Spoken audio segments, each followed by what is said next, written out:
Mes chers frères et sœurs, paix et bien dans le nom de notre Seigneur Jésus-Christ. Une seule chose je nous propose aujourd'hui pour notre méditation est naïve, qui croit à la générosité de l'ennemi.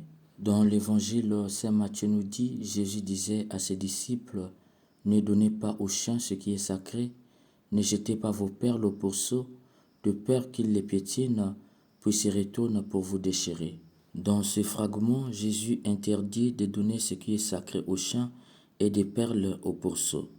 Nous le savons, traiter quelqu'un de chien et de pourceau est gravissime comme injure. Peut-on dire que Jésus a injuré les gens? Si oui, donc il n'était pas son péché. La réponse est donc non. Appeler un chien par un chien, un chat par un chat n'est pas un péché.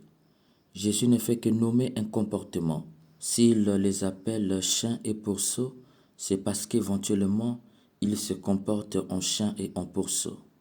Quel était donc ce comportement? En effet, le chien est un animal domestique. Il est appelé ami de l'homme. Un chien dressé est parfois mieux qu'un homme éduqué, d'où certains préfèrent avoir comme compagnie les chiens. Cependant, le chien est caractérisé par un défaut qui ne le quittera jamais. Il peut être bon, docile et protecteur, il ne recevra jamais le baptême.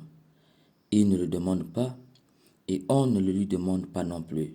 De plus, personne n'osera demander le baptême pour son chien. Il n'a pas de voix pour témoigner de ce qu'il croit. Par conséquent, il reste et restera un païen. De ce fait, Jésus, en taxant certains des chiens, pointe cet aspect du défaut des chiens. On peut tout faire, ils resteront des païens. Il y a donc pour Jésus une catégorie de gens incrédules à vie. Peu importe ce qu'ils peuvent voir et entendre, ils ne se convertiront jamais, ils resteront des païens. Le pourceau, quant à lui, c'est l'autre nom du cochon ou du porc. Le pourceau est caractérisé par la gloutonnerie et la saleté. Lorsqu'on dit d'un homme qu'il est pourceau, on pointe du doigt l'aspect lié à la saleté et le vice. C'est un homme dont le comportement suscite un profond dégoût. Jésus, en appelant certains des pourceaux, révèle qu'il y a des gens qui sont très sales de la saleté morale due au vice. Ils sont tellement vicieux qu'ils inspirent le dégoût. Bizarrement, ils sont alliés au vice. Peu importe ce qu'ils voient ou entendent, qui pourra les faire sortir du vice, ces derniers resteront collés au vice, inchangeables et inconvertibles. C'est dans cette optique que Jésus interdit de donner aux chiens ce qui est sacré. Ne donnez pas aux chiens ce qui est sacré. Qu'est-ce qu'il y a à dire? Ici, Jésus révèle aux disciples qu'il y a une catégorie de gens avec le défaut de chien. Peu importe ce qu'on peut faire, ils resteront païens et incrédules comme le chien. Or, le païen ou l'incrédule n'a aucun sens du sacré. Il ne sait pas distinguer le profane et le sacré. Il y a confusion dans sa tête. Tout est profane dans sa vie. Du coup, il ne connaît pas la valeur de ce qui est sacré. Il ne sait pas que ce qui est sacré est réservé à Dieu. Le piétiner ou le bafouer, c'est piétiner et bafouer son propriétaire qui est Dieu.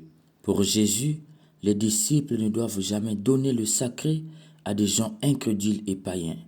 Vous ne pouvez consacrer un païen, il ne saura pas quoi faire avec la grâce qu'il a reçue. Les païens ont que faire des dons de Dieu.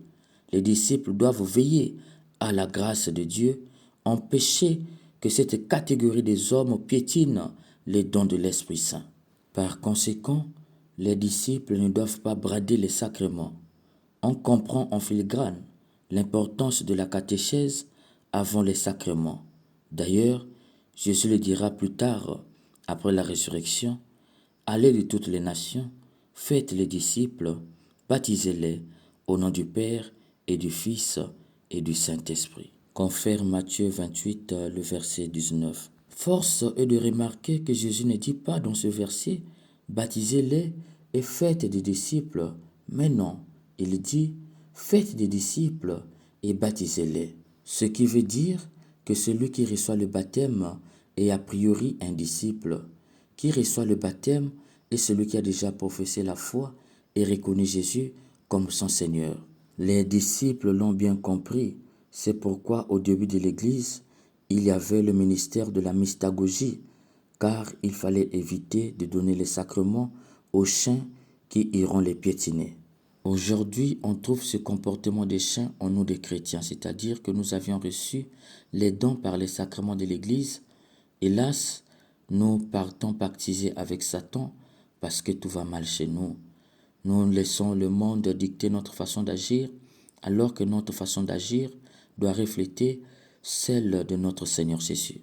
Chaque comportement pervers, surtout sur Internet, nous imprègne comme une vertu, c'est-à-dire qu'au lieu que la vertu augmente en nous, c'est le vice qui augmente et se nourrit au niveau de l'Internet.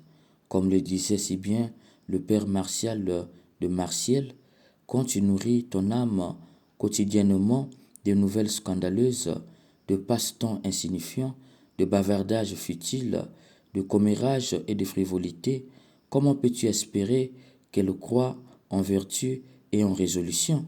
C'est l'avènement des chrétiens qui vont sur Internet que pour chercher ce qui est pervers.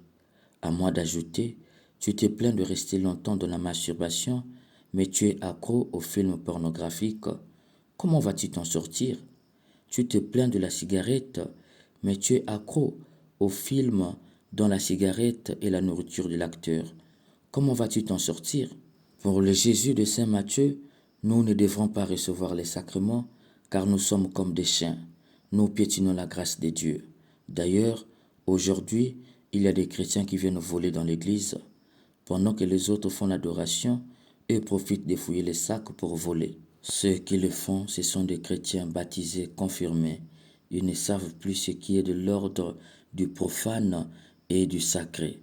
Dans leur tête, tout est profane, d'où ils peuvent venir dans l'église, en pleine adoration, voler les sacs de ceux et celles qui sont concentrés en train d'adorer leur maître. Par ailleurs, Jésus interdit de jeter les perles au pourceau. Ne jetez pas vos perles au pourceau, de peur qu'ils les piétinent, puis se retournent pour vous déchirer. Ici, Jésus invite les disciples à ne pas provoquer inutilement les hommes vicieux et agressifs en leur proposant l'évangile. Les perles, ils font entendre par là l'évangile. Pour Jésus, ces gens ont un comportement de pourceau tellement vicieux qu'ils inspirent le dégoût. Ils ne comprennent aucun langage sinon celui du vice. Étant donné que l'évangile est fait pour susciter la conversion, pour les vicieux, ce n'est plus ni moins de la provocation, et ils agissent en force. Ce comportement de pourceau se trouve chez les chrétiens qui ne veulent entendre des homélies que ce qui les arrange. Dès lors que le prêtre prêche sur ce qui ne les arrange pas, le vice ressurgit. Parfois, on kidnappe le prêtre la nuit. On dit qu'il dérange ou il fait de la politique. On l'accuse chez son évêque, on demande son affectation. Ils sont comme Hérode. La vie, c'est comme le chou.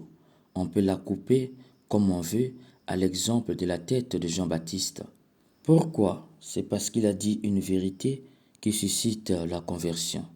Pour Jésus, face à des hommes qui ont un comportement de pourceau, c'est le silence. On ne doit pas leur prêcher Dieu. Jésus n'a jamais dit un seul mot devant Hérode lors de son arrestation. Et il a voulu donner par là l'exemple de la façon dont les disciples doivent se comporter devant un homme qui n'a aucun respect pour la vie et qui ne veut entendre aucune parole qui suscite la conversion. C'est pourquoi il ajoute « Tout ce que vous voudrez que les autres fassent pour vous, faites-le pour eux, vous aussi ». De par ce fragment, Jésus révèle donc que l'homme n'est pas le critère du bien. Tout ce que je veux que l'autre fasse pour moi, je dois le faire à lui aussi. C'est un piège et un renversement. Si j'aime la boisson et la cigarette, et que je dois faire à l'autre ce que je veux qu'il fasse pour moi, c'est-à-dire me donner à boire et à fumer, alors je lui offre le vice en retour. Voilà le piège que Jésus révèle. C'est pourquoi, de par ce renversement, Jésus révèle que rien ne doit être mesuré à partir de nous. Nous ne sommes pas le critère du bien. Alors, tout doit recourir à Dieu. Si lui-même Dieu interdit de donner le sacré aux chiens, les perles aux pourceaux, les disciples doivent faire autant. Cependant, Connaissant la résistance des disciples à rentrer dans le projet de leur maître, Jésus conclut en ces termes: entrez par la porte étroite, il est large le chemin qui conduit à la perdition. Il faut entendre par là l'invitation à ne pas être naïf, car est naïf celui qui se croit plus sage que Dieu, celui qui croit que s'il donne le sacré au chien, il en prendra soin. Est naïf qui croit qu'il peut donner l'évangile avec toute sa rigueur de conversion à un pourceau sans qu'il n'use de ses vices pour le nuire.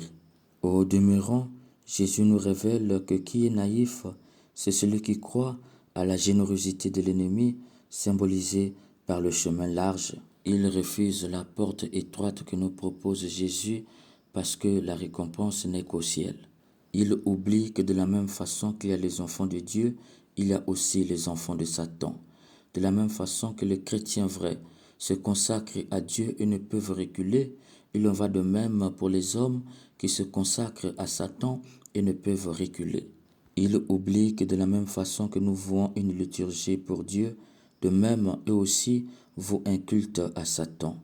De la même façon que nous construisons les églises pour Dieu, eux également construisent des temples pour Satan. De même que nous allions à la messe, eux dans cette logique partent au culte de Satan. De même que nous récitions le Notre Père à la gloire de notre Père du ciel, et enfin récitent le Notre Père à la gloire de leur Père Satan. Cher bien-aimé, Jésus te dit par cet évangile, étant chrétien, ne sois pas naïf.